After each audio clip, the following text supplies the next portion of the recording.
You've got to be kidding me. Huh? What's wrong? Why are you snapping at me? Lunch today. Come on. How long have you been married to me? Is there something wrong with lunch? Wrong? That thing was inedible. So you're saying it wasn't good? It was beyond bad. How could you even serve something that awful to your husband? Yuck. A man like me who's on the fast track to promotion at work, eating something so gross? But you still finished it all, didn't you? This is getting old. Could you stop texting me every time? What's with that attitude? As your husband, I'm just trying to give you some valuable feedback on your cooking. So tell me, what was the worst part of today's lunch? Do I even need to say it? The meatloaf.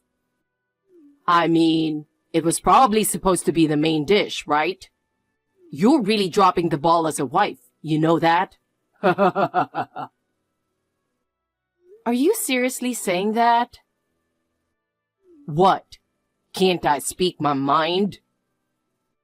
I mean, you do remember that meatloaf has always been your favorite dish, ever since you were a kid, right? So what? You've bragged about it to me countless times. How your mom is such a great cook, especially her meatloaf. And that I should learn a thing or two from her. Wait, you're not saying... Yep. That meatloaf you called gross today, your mom made it. No way. Oh, it's true. She made too much last night, so she shared some with us. Unbelievable. You didn't even recognize your own favorite dish. I can't believe I said that about my mom's cooking. No, it's just, I've been so stressed at work. I wasn't really paying attention to the taste. Really? But not recognizing your all-time favorite dish? Shut up! Your cooking is always bad, so I just assumed today would be no different. There you go, insulting my cooking again. Anyway, today's meatloaf was made by your mom. So, if you've got complaints about the taste, why don't you take it up with her? How could I possibly tell my mom it was bad? You don't seem to have any problem saying that to your wife. But a wife's job is to make sure her husband has good food to eat. Enough. Isn't today your last day at work before Christmas break? Stop wasting time on this nonsense and focus on your job. Damn it. I really should have kept my mouth shut. Hey, can I talk to you for a second? There's something I wanted to discuss about Christmas. Sure, what's up? Is this about preparing Christmas dinner early? I just started my vacation, so I'm free to come over whenever you need. Oh, no, not this time. Oh? So, I mentioned that we're hosting 25 people for Christmas this year, including Tom's grandmother's birthday celebration, right? Yes, I remember. We were talking about how massive the Christmas dinner would have to be with your sister. Yes, exactly. But then Dave suggested that it might be too much work. So he offered to order Christmas dinner from a restaurant for all 25 of us. He's even covering the cost, so we're taking him up on it. Wow, that's incredibly generous. But what kind of order are you planning for 25 people? Well, we decided to go for a bit of a fancy course to make sure everyone enjoys it. What's on the menu? For starters, we're having smoked salmon and avocado tartare. Then for the main course, there's roasted prime rib and turkey with truffle sauce. That sounds amazing, both dishes. Right? Dave is really looking forward to it too. We'll also have mashed potatoes and green beans, sautéed in almond butter, as side dishes. And there's more, but I can't remember it all right now. That sounds so impressive. It's going to be a true Christmas feast. Exactly. And for dessert, we're planning on pumpkin pie and pecan pie. Oh, wow. Everyone is going to love that. What a wonderful plan. And his choices are spot on. Isn't he? Last Christmas, we put a lot of burden on you. But this year, we want it to be something everyone can enjoy together. Last year? Yes. I feel bad about how much we relied on you last time. I had hurt my wrist after falling down the stairs, so I couldn't handle a knife. My daughter had to go on a last-minute business trip overseas. And Dave? Well, he's okay with simple dishes. But a full Christmas dinner was too much for him. In the end, you ended up doing everything by yourself. It was unavoidable, really, and I didn't mind at all. I actually enjoy cooking, and I got to try out some new recipes, so it was fun for me. That's what I appreciate about you. But this Christmas, just relax and enjoy the restaurant's Christmas dinner with everyone. Thank you so much. All right. Talk to you later. Yes, take care. Hey, where are you right now? Huh? I'm at the grocery store picking up some stuff. Grocery store? What for? Remember, we have that family Christmas gathering at your parents' place today? Your mom asked me to pick up some drinks and snacks. By the way, what are you doing? Weren't you heading to your parents' place already? I just got here, actually. But man, you really can't cook, can you? Excuse me? Seriously, on a day when the whole family gets together for Christmas and you can't make a decent meal? It's pathetic. What are you talking about? I don't understand why you're criticizing my cooking, especially at your parents' place on Christmas. I just took a peek in the kitchen, and there's a ton of Christmas dinner laid out.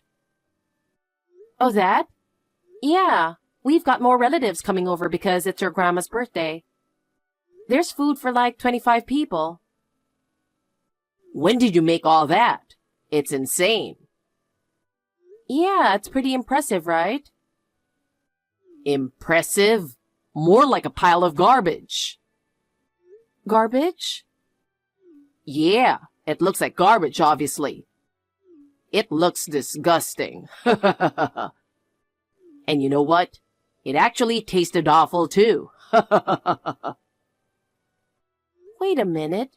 Did you seriously sneak a taste of the meal everyone's supposed to enjoy together? I thought it was necessary to do a taste test. A taste test? Yeah, a taste test. Haven't you read history? Back in the day, royalty and nobles were always worried about being poisoned. That's why they had taste testers. Yeah, I know, but that's a completely different situation. No, it's the same. I was just upholding that tradition. I taste tested this Christmas dinner to protect the family. Are you serious right now? Do you actually believe that? We're not royalty and nobody's trying to poison us. This is a family celebration. Sneaking food before the party even starts is just plain rude. I don't trust your cooking. So I threw out the entire Christmas dinner you made for 25 people. What? You threw out all 25 servings? Yeah, I threw it all out. What? Why would you do that? It wasn't poisoned, was it?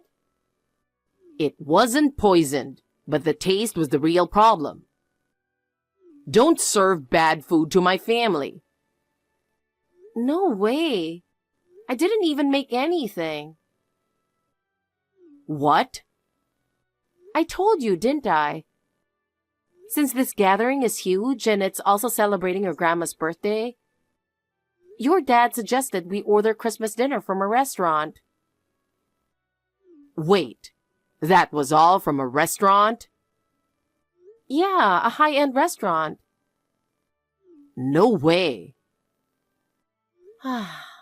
You really didn't listen to a word I said, did you? And couldn't you tell just by looking? There's no way an amateur could make a meal like that. I just thought Christmas dinner was usually homemade. But making dinner for 25 people is a huge task. Last year, you made everything yourself. Yeah, but that was only because there was a bunch of issues, and I ended up being the only one who could cook. I heard your dad paid for the entire Christmas dinner this time. Wait, my dad did? Yeah, it cost around $5,000 for all 25 servings. 5,000? Well, it was from a top-tier restaurant.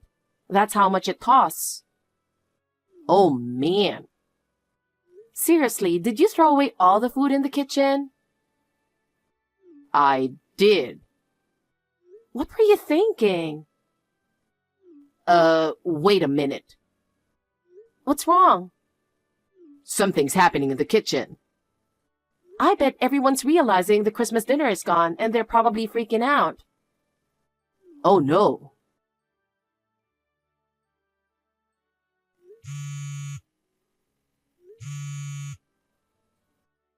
Where are you right now?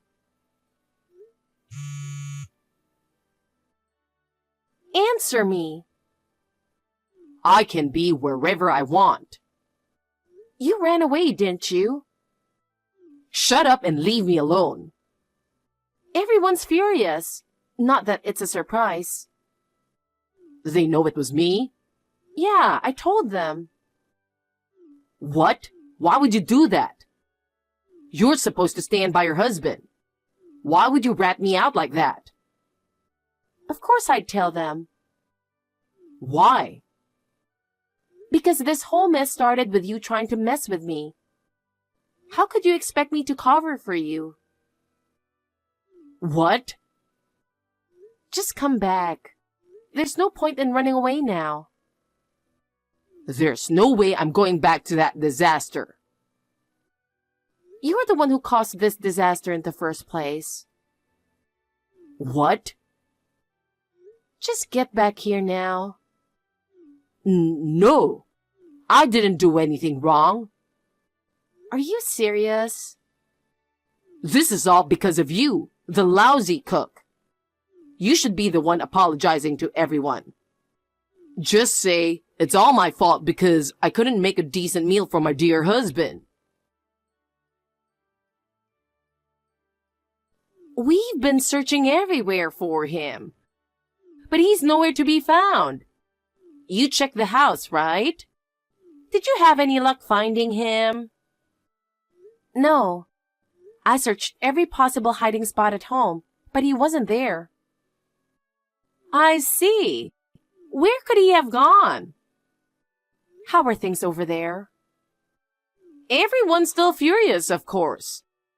I mean, he did ruin his grandmother's birthday celebration after all. Exactly. And on top of that, he's running away and trying to pin the blame on you. Not to mention, this whole situation stems from his constant criticism of your cooking, which is ridiculous since you're such a great cook. It's hard to admit, but he's really turned out to be a real jerk. I honestly don't know where we went wrong raising him. As a mom, I'm honestly so embarrassed. Wasn't he a sweet kid when he was younger? Yes, he was. When he was little, he was so kind and thoughtful, always helping out around the house without a fuss. If I was busy, he'd even jump in to wash the dishes. And whenever I made meatloaf, he'd rush into the kitchen saying, "I'll help, Mom." How did he end up so twisted? Maybe we were too overprotective. I'm really ashamed as a mother. Please, don't be too hard on yourself. This isn't about raising a child anymore. He's a grown man who should know better. Thank you. But still, where could he be hiding? This town isn't exactly full of places to hide. Actually, I have one more idea. Oh?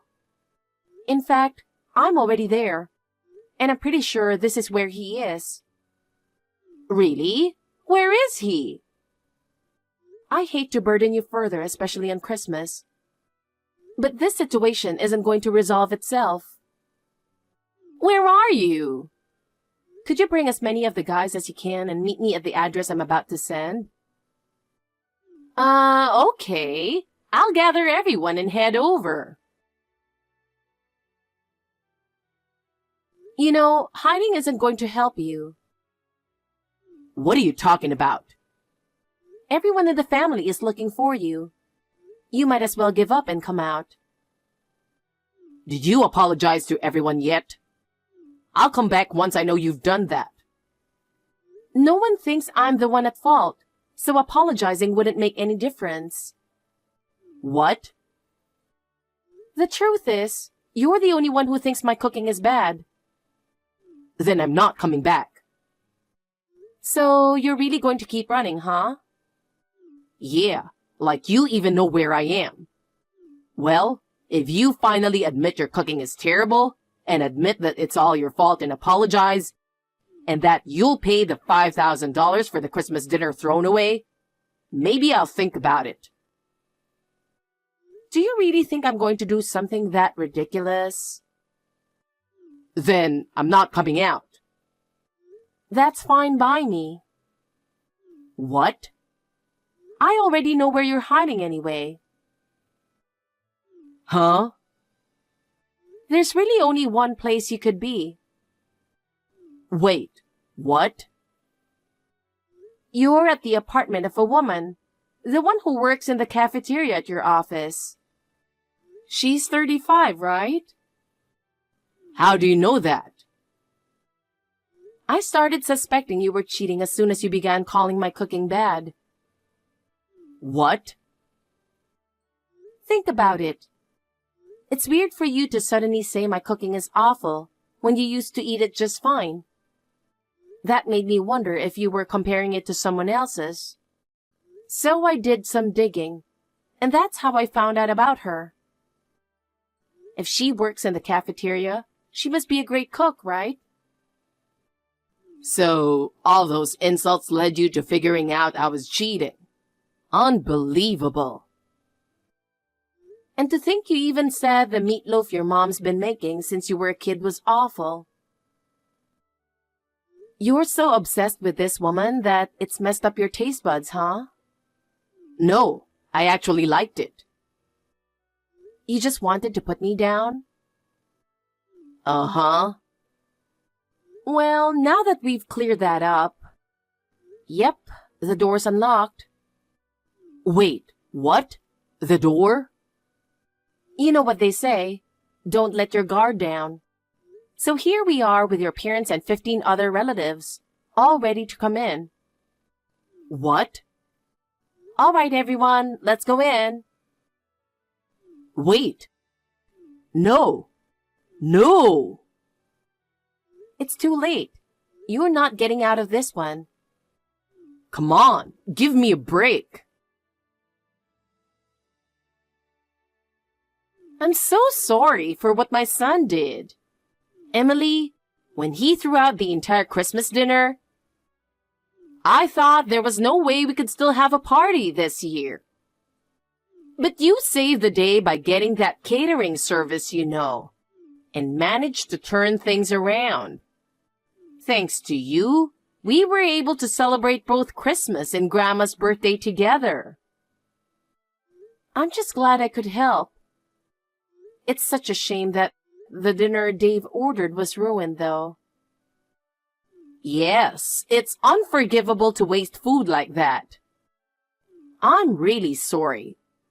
It's all because we spoiled him too much as parents. Please don't feel that way. This isn't your fault. Besides, the divorce with him is finalized and I got the alimony. So everything's settled. You don't need to worry about it anymore. Thank you, Emily. You're truly kind. But I do want to keep you informed. Of course, go ahead. We've disowned him. After the divorce was finalized, he tried to come back home, claiming he was broke after paying alimony. But my husband and I decided we wouldn't let him off the hook this time, so we kicked him out. He keeps calling and texting, but we're completely ignoring him. I see. Understood. Oh, and his affair partner's parents told us they've disowned her too. So, it doesn't look like those two will last long together, huh? You think so too? Yes. Jason is about to get a reality check in that marriage. Ah, I know what you mean. If he tries to come crawling back to you, please don't entertain it. Don't worry, I won't. My lawyer advised me not to cut him off completely just yet. So for now, I'm just leaving his texts unread. So, Jason and his affair partner did end up getting remarried. But as expected, they didn't last a month. Turns out, Jason assumed she was a great cook because she worked in the cafeteria, but she was actually just in charge of plating and never cooked anything. She had never even used a knife before getting remarried. So her cooking was a disaster. To make matters worse, she had no sense of taste and didn't worry about using spoiled ingredients. Jason ended up with food poisoning several times. Feeling like his life was at risk, he decided to divorce her. Now he's single again, cut off from both his family and relatives. With no housekeeping skills, he's living alone in what's become a complete mess of an apartment. Apparently, he's lost a lot of weight, gone gray, and looks so old that people mistake him for being in his 50s.